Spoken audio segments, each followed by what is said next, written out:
Hello and welcome back to a new vid. Not been active for a while on here just because of kind of focus on training leading into the A race of the season, which is the Sunshine Coast 70.3 on the weekend. So it's officially race week. Monday we're just going to do like a little maybe 2 or 3 part series where kind of go into race week, run through a few things, training leading in, maybe a bike setup, some other gear setups, and how I think I'm going to do it the weekend based on some training, chats with coach. Sorry, I'm just getting bitten to shreds. So let's start with the training, as it's getting into kind of a heavy taper this week, just so I'm a little bit fresher for race day. So you do kind of feel a little bit sluggish in taper week just because of that. Maybe a few rest days here and there, but I had a good run yesterday, so yeah, feeling like the body's coming fresh. So since the half marathon, I've had a good 4 weeks of building up to this race. Obviously, I had a week to recover after a big effort there, with the goal of just kind of maintaining fitness and putting in a few key sessions that give me the confidence to plough through race day at some hopefully hit some PBs. So the good thing is the training peaks is all green, which is what we want to see. Probably the best lead up I've had into a race, so I've definitely jinxed it by saying that. Something's got to go wrong in this week, but hopefully, fingers crossed, touch wood, everything's smooth sailing so far. All the gear really good, feel really comfortable and everything, so yeah, around 15 to 18 hours of good quality work over those 4 weeks, but doesn't really mean anything, the hours. It's just about the quality of sessions, which have been good, almost too good. So I'm going to give away a few key sessions in each discipline just to give you a taster of what I've been kind of leading into and building to for a 70.3 distance. And basically what I found the hardest in training, but those sessions, by the end of it, you feel amazing, and you've hit the paces. Yes, it was really hard, but it just gives you that confidence boost towards the race. So in the pool, there was a hands down winner for this session. I think I've only done it 3 times with the coach, but it's a good benchmark test rather than kind of the CSS test in the pool. A K warm up, so kind of doing some drills, nice and easy, pull, that sort of thing, and then into 10 times 100, probably between 132 and 135 pace, long course this is. Then you've got 1K of paddles, so nice and smooth, focusing on technique and really getting hold of that water. And then another 10 times 100, so trying to maintain the pace from the first set. It just builds that endurance that I think I was lacking before. Based on all my other kind of 70.3 swims, I've always started really well and just not been able to maintain that just because of the technique falling apart. So that's something that I've definitely been working on. But yeah, the goal of that session is just to maintain the times from the back end of the set to the front end of the set before the paddles. Because you are getting that fatigue, and can you maintain technique and maintain the time throughout it. So the bike, got to be one of the turbo sessions. Anything outdoors feels 10 times easier. The main thing is they're quite hot indoors, so luckily we've got an aircon where we are, so it allows me to push those numbers a little bit higher. Not so much getting the heat training in, you get a lot of that when I'm outside anyway. But yeah, one of the key sessions that I hate personally, anything over like a 30-minute interval, might be sweet spot or something similar, where it's not kind of hard, but it's just really uncomfortable. Anything like that I really struggle with, more mentally than physically. Give me a VO2 max over a sweet spot any day. But yeah, the specific session I did was warm up, maybe half an hour or so doing some efforts just to get the legs going. 40 minutes at sweet spot, which for me I think was about 260 watts.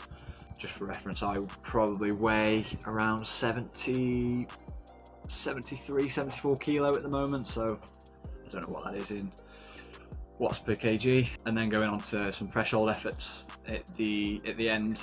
So 40 minutes of sweet spot, 5 minutes easy, and then going into 10 times 2 minutes at threshold, which for me just over 300 watts. So I think it's 310.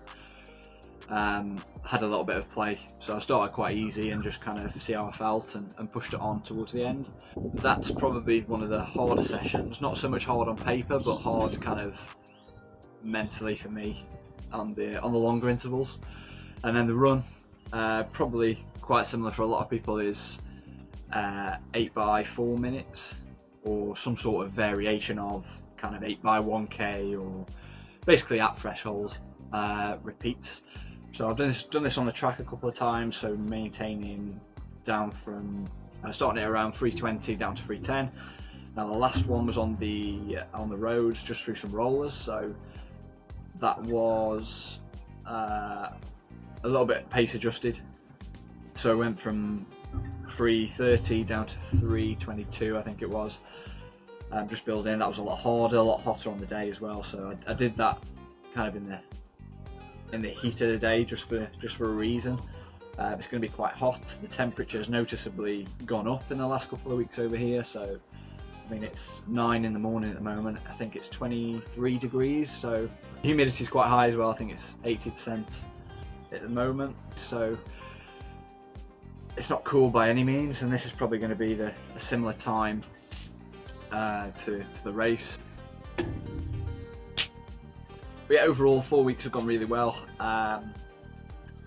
No injuries to report on at the moment. I had that little swim injury, but I'm just getting back to where I was before, and I'm probably past that now, so hope to move on and yeah, get there on race day.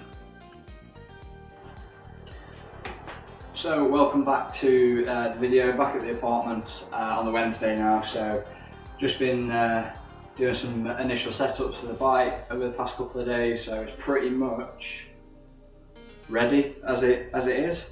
Obviously apart from the nutrition and the bottles and that sort of thing. But rather than go through every single component on the bike, probably take ages, and a lot of stuff you don't really care about, I'll just go through the three main things that has probably helped me the most on the bike. That might not always come from direct speed, might come from comfort, if it's functional, so what's it hold, stories, that sort of thing. But before I do go through that, the original bike itself is a Trek Speed concept. It's not the latest version, it's the one just before that. Has got a lot of custom parts, as you can see, which we'll probably go through a little bit. But yeah, as I say, rather than go through all of them, let's just go through top 3 of what's helped me the most, and maybe some notable mentions at the end.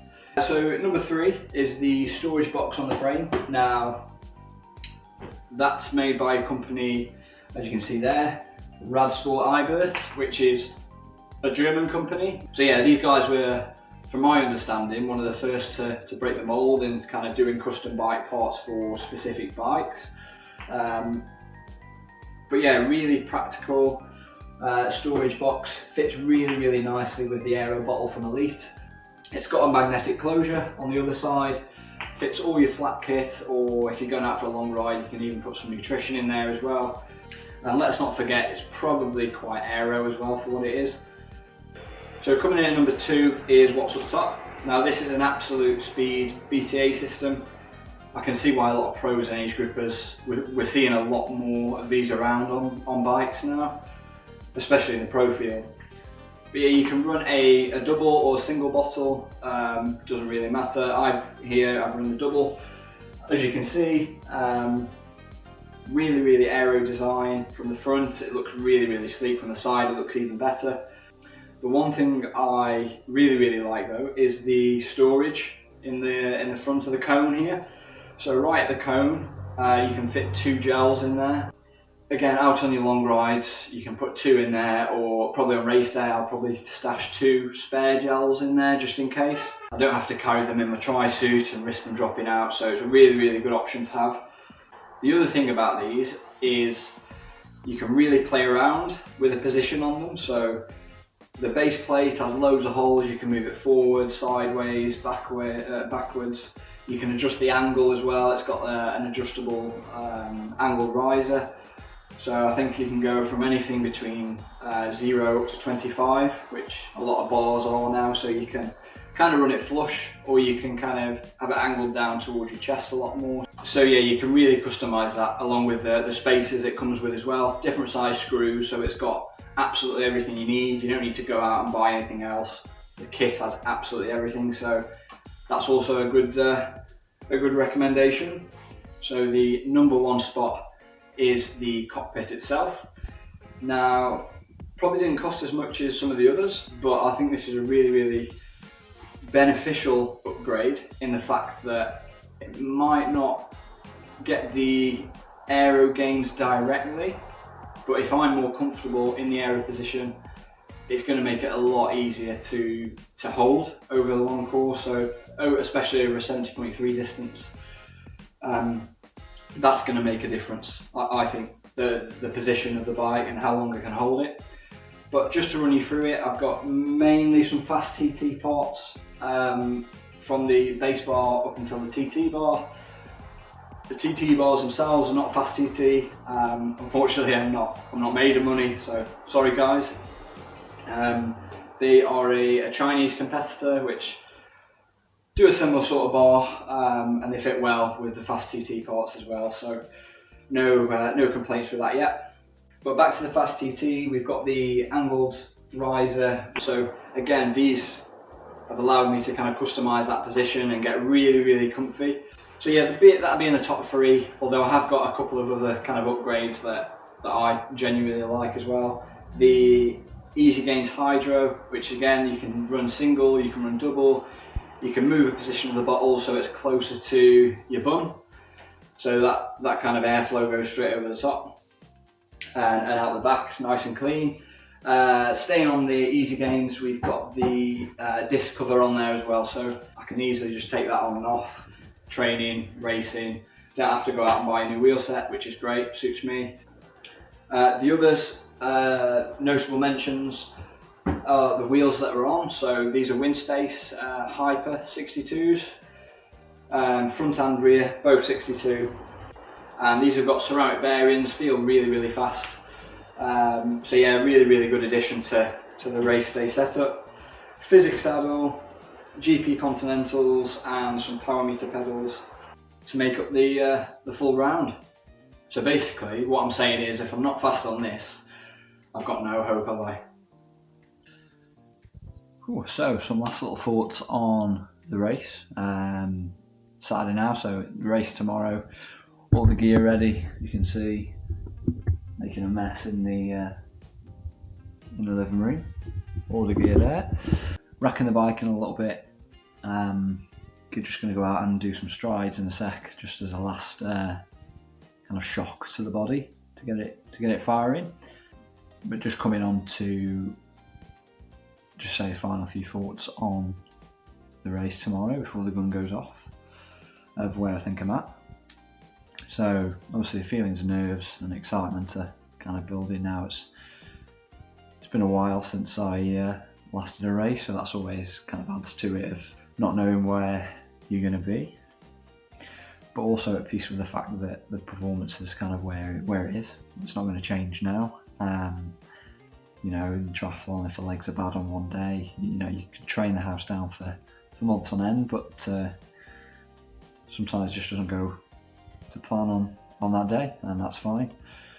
But look, I've trained well and I love a good result, but we know kind of how triathlons are. Some things out of control, but I've kind of controlled what I can control, so I can't worry about the other things.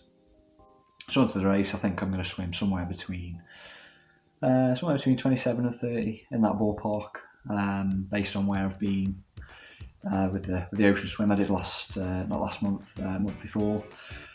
Swam well, had an injury, got back to where I initially was, maybe a little bit past there. The bike, I'm quite interested to see where I'm at.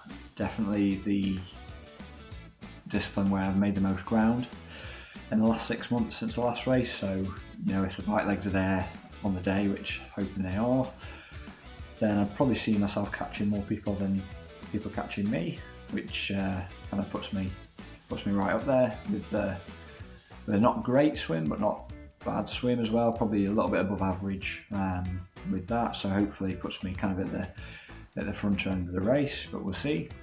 So it's a flattish course with a few punchy hills, nothing too long. Big stretch onto the motorway where there'll be a tail and a headwind. So kind of got to get that pacing right. The course probably suits someone who's got that kind of absolute power over me. And just from the half marathon I did, the run's pretty decent, but probably not to the level of some of those runners coming off a bike and running sub 80 minutes, which I'm probably not at the level just yet. Pretty similar to the bike course in the fact that most of it's pretty flat with 4 hills in that are 1 kilometre each. Very exposed, so on the coast, hardly any shade at all on the run course. So cooling's obviously going to be a massive factor, but overall I'm still kind of relatively new to triathlon, considering some of the hours and years other people have put in. So I'm happy with where it is at the moment, keep progressing, so much better than last year. So yeah, let's get it done. So thanks for sticking around with me until the end of the vid.